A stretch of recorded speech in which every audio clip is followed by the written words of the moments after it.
ماشاءاللہ ماشاءاللہ، تلاوت کلام اللہ سے آج کی اس بابرکت محفل کا باضابطہ آغاز ہو چکا۔ محترم سامعین، آپ کو بتا دوں کہ آج کے پروگرام کے مقرر خصوصی تھے فضیلت الشیخ حضرت مولانا علی سرور مدنی حفظہ اللہ، دائی و مبلغ شعبہ جالیہ سعودی عرب، اور ایک دوسرے مقرر تھے فضیلت الشیخ مولانا شرف الدین فیدی حفظہ اللہ بابو سلار۔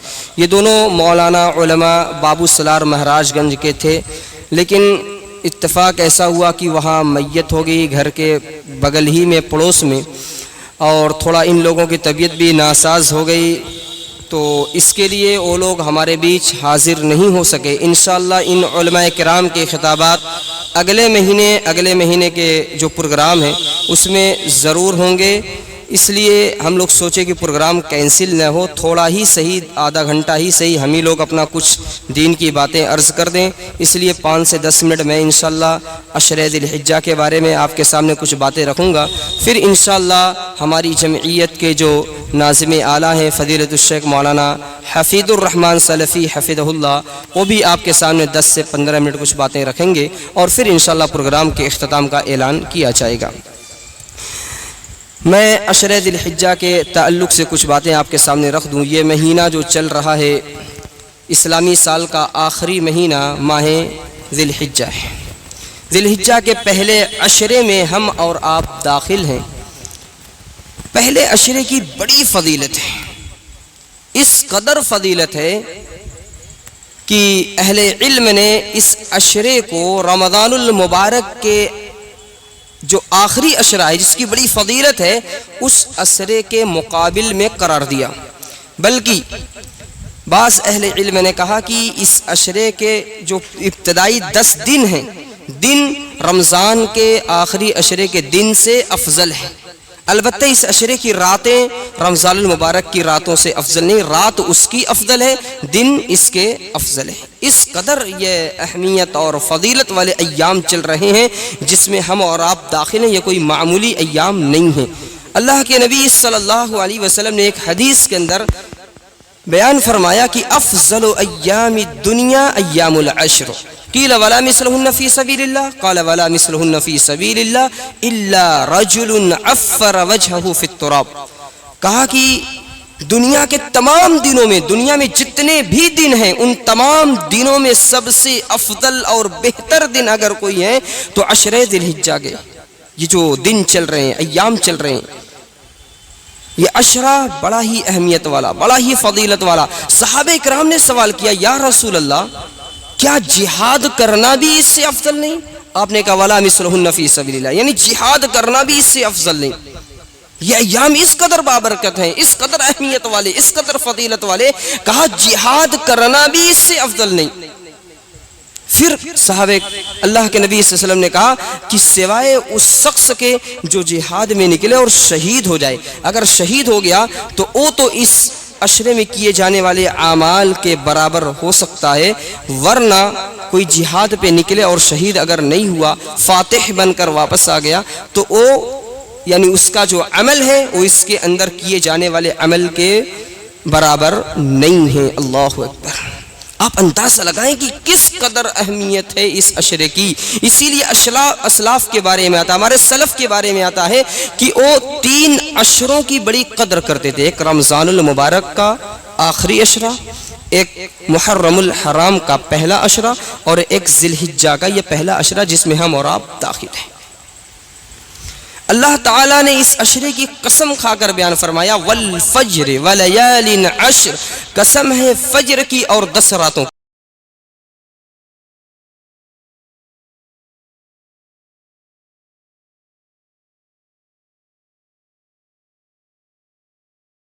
10 دن جس میں ہم اور آپ ابھی چل رہے ہیں، یہ 10 دن اس سے مراد ہے، اور اس کی اللہ تعالیٰ نے قسم کھائی۔ اور یہ بات یاد رکھیں، اللہ جس چیز کی قسم کھاتا ہے اس سے اس کی عظمت مراد ہوتی ہے، گویا وہ چیز اللہ کے نزدیک بڑی محبوب ہے، بڑی پسندیدہ ہے، اس کا مقام بڑا اونچا ہے۔ اللہ تعالیٰ نے قسم کھا کر بیان فرمایا قسم ہے فجر کی اور 10 راتوں کی، اور مفسرین نے تفسیر کیا کہ 10 راتوں سے مراد عشرہ ذی الحجہ کے ابتدائی 10 دن ہیں۔ علماء نے بیان فرمایا علامہ ابن حجر رحمہ اللہ خاص طور پہ کہ اس عشرے کی اس قدر فضیلت کیوں ہے؟ کہا چونکہ اس کے اندر تمام عبادات ام العبادات جو ہیں جمع ہو جاتی ہیں، اسی لیے اس کی اس قدر اہمیت ہے، اور کسی اور عشرے میں تمام عبادات جمع نہیں ہو پاتی۔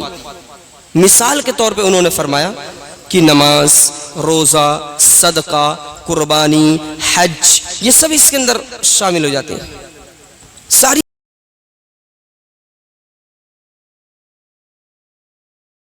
میں آ سکتا ہے، نماز یہ بھی چلو تمام عشرے میں آ گیا، صدقہ ہم جس عشرے میں چاہے کر لیں، لیکن حج اسی عشرے میں ہوگا۔ 8 ذی الحجہ سے حج شروع ہو جاتا ہے۔ اس وقت حجاج عرفہ کے میدان میں ہیں، اللہ سے دعائیں کر رہے ہیں۔ عرفہ کے میدان میں وقوف کرنا، ٹھہرنا لازم ہے، ضروری ہے۔ اگر کوئی حاجی عرفہ کے میدان میں وقوف نہیں کرتا اس کا حج نہیں ہوتا۔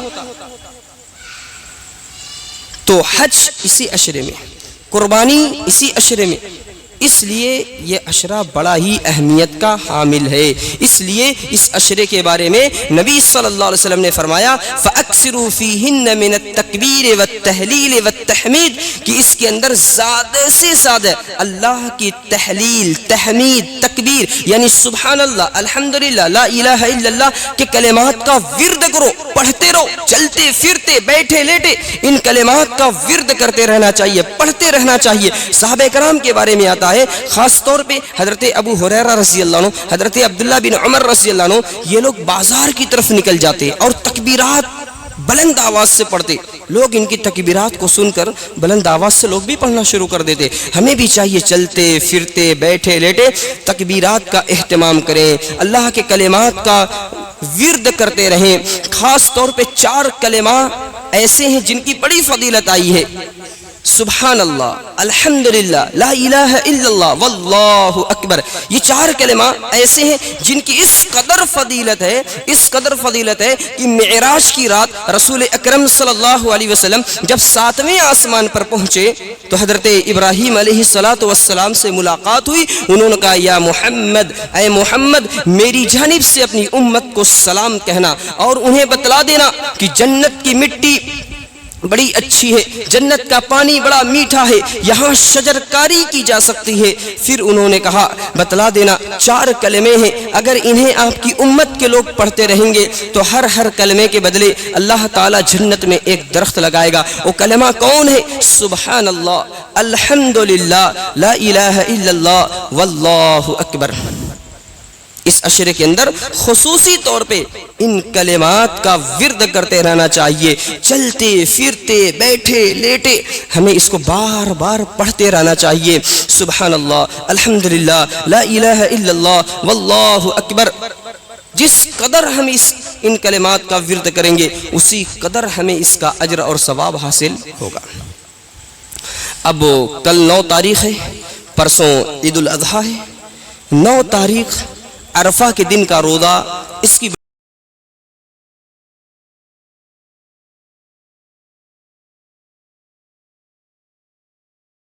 زیادہ تر اہل علم کا یہی کہنا ہے کہ 9 ذی الحجہ کا ہی روزہ رکھا جائے۔ کیونکہ اگر ہم یہ سوچ کر رکھتے ہیں کہ حجاج اس وقت عرفہ میں تو ہم روزہ رکھیں، تو آج حجاج عرفہ میں چلو ہم نے روزہ رکھ لیا، مگر جہاں رات ہوگی وہ لوگ کیا کریں گے؟ بہت سے ملکوں میں جب حجاج عرفہ میں ہوتے ہیں وہاں رات ہوتی ہے، کہیں مغرب، کہیں عشاء، کہیں اس سے زیادہ کا وقت۔ پوری دنیا میں وقت الگ الگ ہے، جیسے ابھی یہاں مغرب کی ہم نماز پڑھ کر بیٹھے ہیں، کہیں عصر ہو رہی ہوگی، کہیں ظہر ہو رہی ہوگی، کہیں ابھی صبح کا وقت ہوگا، کہیں رات ہو چکی ہوگی۔ تو وہ لوگ کیا کریں گے؟ وہ کیسے روزہ رکھیں گے رات میں؟ اس لیے علماء نے کہا کہ 9 ذی الحجہ کا روزہ رکھنا یہی زیادہ بہتر ہے۔ تو کل 9 ذی الحجہ ہے، ہم 9 ذی الحجہ کا روزہ رکھیں، عرفہ کا روزہ جسے کہا جاتا ہے۔ اللہ کے نبی صلی اللہ علیہ وسلم نے فرمایا صوم یوم عرفہ احتسب علی اللہ عز وجل ان یکفر السنة التي قبلہ والتي بعدہ، کہ عرفہ کے دن کے روزے کی فضیلت یہ ہے کہ اگر کوئی شخص رکھتا ہے اللہ تعالیٰ 1 سال پچھلے 1 سال اگلے گناہ کو معاف کر دیتا ہے۔ کون سے گناہ؟ چھوٹے چھوٹے جو گناہ سرزد ہوتے ہیں، حقوق العباد میں سے جو گناہ ہے وہ اللہ نہیں معاف کرے گا۔ جو حقوق العباد ہیں وہ جب تک بندہ معاف نہیں کرے گا اللہ معاف نہیں کرے گا. یہ یاد رکھ لیجئے گا. ایسا نہیں کہ ہم کسی کا حق لے لیں, کسی کی زمین کو ہڑپ لیں, کسی کے اوپر کسی کو ہم نے ناجائز مارا ہو اور کسی کے حق کو دبایا ہو وغیرہ وغیرہ. اگر یہ ساری چیزیں ہیں اور ہم سوچیں کہ روزہ رکھ لیں اللہ معاف کر دے گا, ہم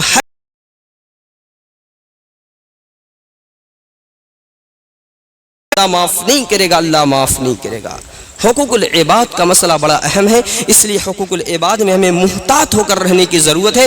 حقوق اللہ میں اگر کچھ غلطیاں ہوئی ہیں, اللہ کا جو حق ہے اس میں کچھ کوتاہیاں ہوئی ہیں, ہم اللہ کے سامنے روئیں گے, گڑ گڑائیں گے, عاجزی کریں گے, اللہ ہمارے اس گناہ کو معاف کر دے گا, اس غلطی اس خطا کو معاف کر دے گا. لیکن حقوق العباد کے تعلق سے اللہ نے چھوڑ دیا بندے کے اوپر کہ وہ بندہ معاف کرے گا تو اللہ معاف کرے گا ورنہ نہیں معاف کی. تو ہم کل 9 ذی الحجہ ہے, عرفہ کا روزہ رکھیں, ضرور ضرور رکھیں. اگر کسی نے نہیں رکھا تو گنہگار نہیں, لیکن اس قدر اس کی اہمیت اور فضیلت ہے کہ ہمیں ضرور ضرور رکھنا چاہیے. بہرکیف یہ عشرہ ذی الحجہ کے تعلق سے چند باتیں تھیں جو میں نے آپ کے سامنے رکھا. خلاصہ کلام یہ کہ اس کی اہمیت کو ہم سمجھیں اور اس کے اندر زیادہ سے زیادہ اللہ کی عبادت کریں, نماز کی پابندی, اور ہم روزہ بھی رکھیں اور صدقات و خیرات بھی کریں اور ذکر و اذکار کا اہتمام کریں. صدقات و خیرات پر ایک بات عرض کر کے بات ختم کروں کہ جو ہم صدقہ کرتے ہیں اس میں ہماری پہلی کوشش یہ ہونی چاہیے کہ صدقہ ہمارے رشتہ داروں میں کوئی اگر ضرورت مند ہے تو ہم انہیں دیں. کیوں؟ کیونکہ اس میں ڈبل اجر ہے. اللہ کے نبی صلی اللہ علیہ وسلم نے فرمایا الصدقۃ علی المسکین صدقہ وعلی ذی الرحم سنتان صدقۃ وصلۃ, کہ صدقہ اگر کسی مسکین کو ہم دیتے ہیں تو صرف صدقے کا اجر ملتا ہے, اور اگر کسی رشتہ دار مسکین کو دیتے ہیں تو ڈبل اجر ہے, ایک تو صدقے کا, دوسرا صلہ رحمی کا.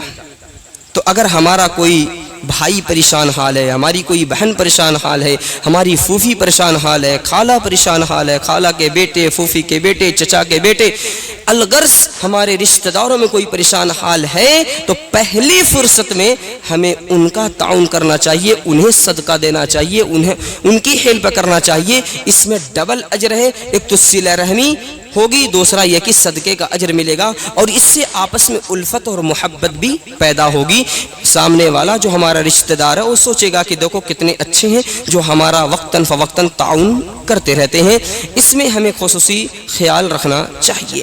ہوتا یہ ہے کہ ہم اپنے دوست و احباب کا اور دوسرے لوگوں کا خوب تعاون کر دیتے ہیں, لیکن ہمارا اپنا سگا بھائی ہوتا ہے, ہمارا اپنا قریبی ہوتا ہے رشتہ داروں میں سے, یا ہماری بہن ہوتی ہے, ہم اس پر توجہ نہیں دے پاتے. یہ ایسا نہیں ہونا چاہیے, اس پر خصوصی توجہ دیں گے ہم ڈبل اجر پائیں گے. ہمارے نبی صلی اللہ علیہ وسلم نے یہ ہمیں بشارت اور خوشخبری دی ہے. تو ہم اس عشرے کی اہمیت کو سمجھیں, اس کی فضیلت کو سمجھیں, اس کے اندر خوب اللہ کی عبادت کر کے اللہ کو راضی اور خوش کر لیں. ہمارے اسلاف اس عشرے کی بڑی قدر کرتے تھے, تو ہمیں اس کو یوں ہی نہیں گنوانا چاہیے, بلکہ اس کے اندر زیادہ اللہ کی عبادت کرنا چاہیے. اللہ تعالیٰ سے دعا ہے رب العالمین ہم تمام لوگوں کو اس عشرے کی اہمیت اور فضیلت کو مد نظر رکھتے ہوئے اس کے اندر زیادہ سے زیادہ عبادتیں کرنے, قرآن کی تلاوت کرنے, صدقات و خیرات کرنے, اور بھی دوسرے جو اچھے کام ہیں وہ تمام کام کرنے کی توفیق عطا فرمائے, آمین. اب میں اس پروگرام کے ہمارے جو آخری مقرر ہیں فضیلت الشیخ حضرت مولانا حفیظ الرحمن صاحب سلفی حفظہ اللہ, ناظم اعلیٰ جمعیت اہل حدیث امیلو و نائب ناظم ضلعی جمعیت اہل حدیث اعظم گڑھ, میں آپ سے درخواست کرتا ہوں تشریف لائیں. آپ بھی